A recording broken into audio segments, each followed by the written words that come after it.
Hello friends, welcome to துளிர் விடு. நான் உங்க பிரவீனா மணிகண்டன் பேசுறேன். இந்த வருஷத்துக்கான SBI Clerk ரெக்ரூட்மெண்ட் அனௌன்ஸ் பண்ணியிருக்காங்க. ஸோ அந்த போஸ்ட்டுக்கு எப்படி அப்ளை பண்ணுறதுன்னு சொல்லி இன்னைக்கு வீடியோவில் பார்க்கலாம். பேண்டமிக் டைமில் நிறைய எக்ஸாம்ஸை கேன்சல் பண்ணிட்டாங்க. கவர்மெண்ட் ஜாப்ஸ்க்கான நோட்டிஃபிகேஷன் அதிக அளவில் வரல. இந்த டைம்ல SBI இந்த நோட்டிஃபிகேஷன் பேங்க் எக்ஸாம்க்கு ப்ரிப்பேர் பண்றவங்களுக்கு ரொம்பவே உதவியா இருக்கும். ஸோ என்ன போஸ்ட்டுக்கு இப்போ நோட்டிஃபிகேஷன் வந்திருக்குன்னு பார்த்தோம்னா, post of junior associates customer support and sales, அதாவது கிளர்க் போஸ்ட்டுக்கு ஒரு வருஷமும் SBI இந்த கிளர்க் போஸ்ட்டுக்கு ரெக்ரூட்மெண்ட் பண்ணிட்டு இருக்காங்க. இந்த போஸ்ட்கான நோட்டிஃபிகேஷன் கடந்த ஏப்ரல் 26 அனௌன்ஸ் பண்ணினாங்க. ஏப்ரல் 27 ஆன்லைன் ரெஜிஸ்ட்ரேஷன் ஸ்டார்ட் ஆகும்னு சொல்லியிருந்தாங்க. மே 17 வரைக்கும் இந்த போஸ்ட்டுக்கு ரெஜிஸ்டர் பண்ண முடியும் முன்னாடி சொல்லியிருந்தாங்க.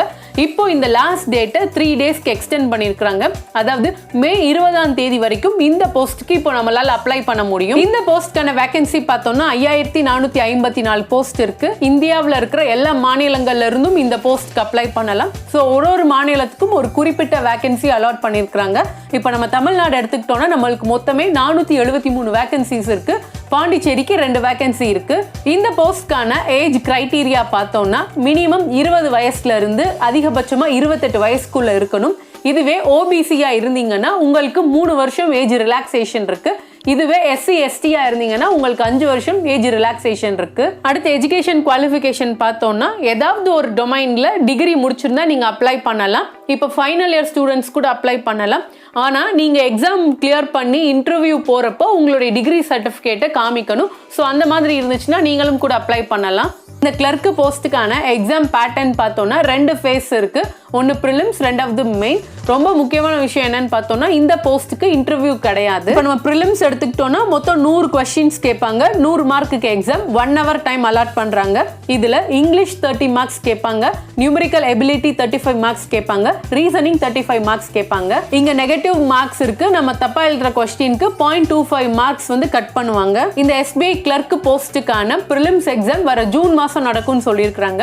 இந்த ப்ரிலிம்ஸ் கிளியர் பண்றவங்கள தான் அடுத்த ஃபேஸ், அதாவது மெயின்ஸ் ஃபேஸ்க்கு கால் பண்ணுவாங்க. மெயின்ஸ் எக்ஸாம் எடுத்துக்கிட்டோம்னா மொத்தம் 200 மார்க்குக்கு கொஸ்டின்ஸ் இருக்கும். இதுல இங்கிலீஷ் 40 மார்க்கு கேட்பாங்க, குவான்டிடேட்டிவ் ஆப்டிடியூட் 50 மார்க்கு கேட்பாங்க, reasoning ability and computer aptitude 60 mark கேட்பாங்க, general and financial awareness 50 mark கேட்பாங்க. இங்கேயும் நெகட்டிவ் மார்க்கிங் இருக்கு, 0.25 தான். இந்த மெயின்ஸ்க்கான டைம் டியூரேஷன் பார்த்தோம்னா 2 hours and 40 minutes கொடுத்துருக்காங்க. ப்ரிலிம்ஸ் அண்ட் மெயின்ஸ் ரெண்டுலையுமே கொஸ்டின் பேப்பர் இங்கிலீஷ் இல்லைன்னா ஹிந்தியில் இருக்கும். நம்மளுக்கு எது தேவையோ அதை சூஸ் பண்ணிக்கலாம்.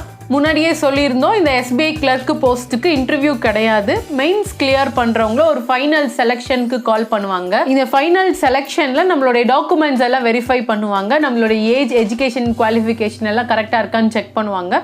2வதா லோக்கல் லாங்குவேஜ் டெஸ்ட் ஒன்று வைப்பாங்க. நான் முன்னாடியே சொல்லியிருந்தேன் இந்த போஸ்ட்டுக்கு இந்தியாவில் இருக்கிற எல்லாருமே அப்ளை பண்ணலாம்னு சொல்லிட்டு. இப்போ நம்ம எந்த ஸ்டேட்ல இருந்து அப்ளை பண்றோமோ அந்த ஸ்டேட்டுடைய ரீஜனல் லாங்குவேஜ்ல நம்மளுக்கு ப்ரொஃபிஷியன்சி இருக்கணும். இப்போ நம்ம தமிழ்நாட்டில இருந்து அப்ளை பண்ணோம்னா தமிழ்ல எழுதுறதுக்கு, பேசுறதுக்கு, ரீட் பண்றதுக்கெல்லாம் நம்மளுக்கு ஃப்ளூயன்சி இருக்கணும். ஸோ இதுக்கு நம்ம 10th and 12th மார்க் ஷீட்ல நம்ம தமிழ் படிச்சிருக்கிறோன்ற ப்ரூஃபாக கொடுக்கலாம். அப்படி அது இல்லாத பட்சத்தில் லாங்குவேஜ் டெஸ்ட் ஒன்று வைப்பாங்க. ஸோ அதை கிளியர் பண்ணணும். நெக்ஸ்ட் ரெஜிஸ்ட்ரேஷன் ப்ராசஸ் பார்த்தோம்னா இந்த எக்ஸாமுக்கு ஆன்லைனில் மட்டும்தான் அப்ளை பண்ண முடியும். அப்ளை பண்ணுறதுக்கான லிங்க்கை நான் இங்கே டிஸ்பிளே பண்ணுறேன், டிஸ்கிரிப்ஷன் பாக்ஸ்லேயும் கொடுக்குறேன். இந்த ஹோம் பேஜில் பார்த்தோம்னா ரெக்ரூட்மெண்ட் ஆஃப் ஜூனியர் அசோசியேட்ஸ்ன்னு இருக்கு. இங்கே மேலே click here for new registration இருக்கு. ஸோ இந்த நியூ ரெஜிஸ்ட்ரேஷன் நம்ம கிளிக் பண்ணோம்னா இந்த போஸ்ட்கான அப்ளிகேஷன் ஃபார்ம் ஓப்பன் ஆகும். முதல்ல நம்மளுடைய பேசிக் டீடைல்ஸ் ஃபில் பண்ணணும். 2வதா நம்மளுடைய ரீசன் பாஸ்போர்ட் சைஸ் ஃபோட்டோகிராஃபும் சிக்னேச்சரும் அப்லோட் பண்ணணும். 3வதா பேமெண்ட்டு. முன்னாடியே சொல்லியிருந்தேன் இந்த எக்ஸாமுக்கு ஆன்லைனில் மட்டும் தான் நம்ம பே பண்ண முடியும். ஸோ பே பண்ணி முடிச்சிட்டோம்னா ரெஜிஸ்ட்ரேஷன் ப்ராசஸ் கம்ப்ளீட் ஆகிடும். வர மே 20 வரைக்கும் தான் நம்மளால் அப்ளை பண்ண முடியும். ஒரு மிகப்பெரிய ஆப்பர்ச்சுனிட்டி, கண்டிப்பாக மிஸ் பண்ணிடாதீங்க. ஐ ஹோப் இந்த வீடியோ உங்களுக்கு ரொம்ப யூஸ்ஃபுல்லாக இருந்திருக்கும். இந்த வீடியோ உங்களுக்கு பிடிச்சிருந்துச்சுன்னா உங்களோட ஃப்ரெண்ட்ஸ் அண்ட் ஃபேமிலி கண்டிப்பாக ஷேர் பண்ணுங்க. இப்போ தான் ஃபர்ஸ்ட் டைம் சேனலுக்கு வரீங்கன்னா மறக்காம சப்ஸ்கிரைப் பண்ணி பக்கத்தில் இருக்கிற பெல் ஐக்கானையும் கிளிக் பண்ணிடுங்க. அப்போ தான் நான் போடுற வீடியோஸ் எல்லாம் உங்களுக்கு ரெகுலராக நோட்டிஃபை ஆகும். இன்னும் ஒரு நல்ல கண்டென்ட்டோட உங்களை நாளைக்கு மீட் பண்ணுறேன்.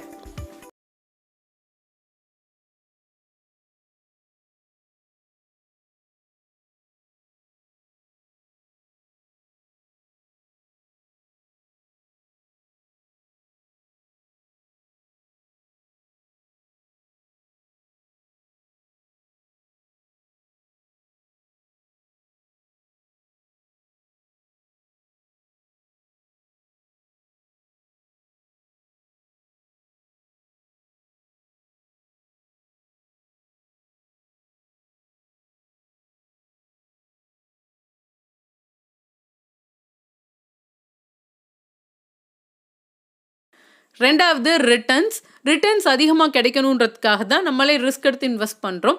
ஸோ எப்பயுமே நம்ம இன்வெஸ்ட் பண்ணக்கூடிய ஸ்கீம்லேருந்து கிடைக்கிற ரிட்டர்ன்ஸ் நம்ம இந்தியாவில் இருக்கிற இன்ஃப்ளேஷன் ரேட்டை விட அதிகமாக இருக்கணும்.